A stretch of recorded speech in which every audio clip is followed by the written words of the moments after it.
2. Years later. The next morning, Annika grabbed her ice skates and snuck out the ice skate within.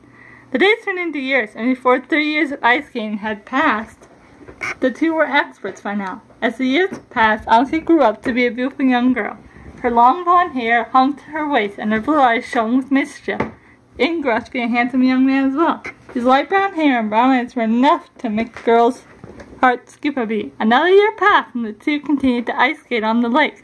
"Hey," Annika said, arriving at the frozen lake the morning of her 14th birthday. Aiden said, "Hey, princess, happy birthday." Annika laughed. "I thought I told you not to call me princess or any other formality." Aiden shrugged. "You did." Annika shook her head. "What am I going to do with you?" she teased. "I don't know." The two broke into laughter. It became clear that the two were no longer enemies. Aiden pulled out his bag and handed the box to Annika. "Here, I got this for you," said Annika. "You shouldn't have." "Oh, yes, I did." Annika squealed with delight when she opened the box. Sorry. Inside were 2 jeweled pink ice skates. "Oh, Aiden, these are beautiful. You shouldn't have." "I actually made these ones. Besides, the other ones got too tight for your feet," Aiden said. Then he grabbed her hand. "Come on, let's go try them out." Annika laughed. I'm coming." After slipping on her skates, Annika skated until she got enough speed and she twirled in the air. Aiden smiled as she walked. As he watched, she's so beautiful and so daring. She enjoys ice skating just as much as I do. "She's perfect," he thought. "Isn't she?" Annika laughed as she landed for her spin. "These feel perfect. I love this." "Sorry." "Thank you." Aiden we can take care. "That was it. Come on."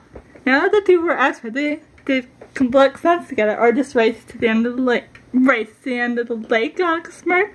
"Or are you too scared to lose to a girl?" Aiden laughed. "I am not." Annika folded her arms amused. "Didn't think so. You are so on," Aiden smirked. Soon the two were racing to the end of the lake and laughed when they reached it at the same time. Sorry, cannot talk today." When Annika snuck back inside, she wasn't as lucky. Like today, she was by her mother, her parents. "Mother!" Annika exclaimed. She ran to the Queen and said, "Hi." Queen pulled her down into her. "Oh, Annika, you're safe." Annika sighed softly. "Of course I am. Where were you this time?" the King asked, joining them. Annika glanced at her ice skates. "Take a guess." "Skating?" the King huffed. "Yep." "Annika, please," the King groaned. "Don't ever leave the castle without permission." "Permission I'll never get," Annika said. "Look, I'm fine. No scratches or bumps." Aiden always makes sure of it, she added herself. "Promise you'll never leave the castle without permission," the Queen begged. Annika just stared. She wasn't making any promises she wouldn't keep. "Daughters," the King huffed a moment later as he left with the Queen. Annika went to her and glanced at her ice skates, and she smiled. Another year passed, and the two seemed to grow closer to each other every day. But one day Aiden wasn't himself. Annika glanced at him. He was sullen, and he had ended the skating day earlier than he usually did. "Aiden, are you sure everything's okay?" Annika asked after he assured everything's fine. "Yes, I'm sure." He didn't want her thinking it's her fault. "Okay." When they reached the castle, Aiden kissed Annika. It took him enough courage to do it. "Goodbye, Annika." Annika looked down confused as he left. That goodbye felt like forever. She snuck up back inside unnoticed and huffed as she looked out her balcony. Maybe he was playing a joke on me or something, Annika thought. The next day he didn't show up at the lake. Annika went back home broken-hearted.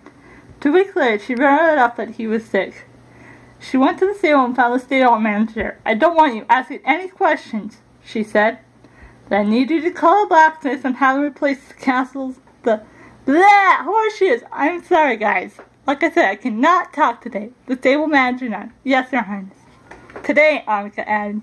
She needed to know if the blacksmith had any idea on Aiden's whereabouts. The stable manager looked at his princess, but did as he told. A few minutes later, the blacksmith arrived. Annika asked the question right away. "Where is your son?" I don't know, Your Highness," he replied sadly. Annika's eyes shot in hesitation. "What do you mean?" "He disappeared about a week ago." "Do you know why he just disappeared?" "I'm sorry. I wish I knew." Annika nodded her thanks and then went to her room. She looked at her ice skates, the only thing she had left of them. "Where did you go?" she whispered.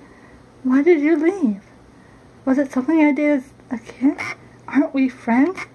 Annika could hardly sleep that night, because the more she kept asking those same questions, the more she needed to know why he left.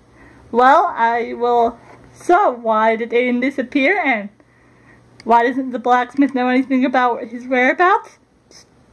Stay tuned for the next chapter, and for the next few chapters, and we'll find out.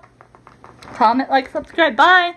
And I'm sorry about this being very posted. I know I just frazzled because my middle brother graduated last weekend.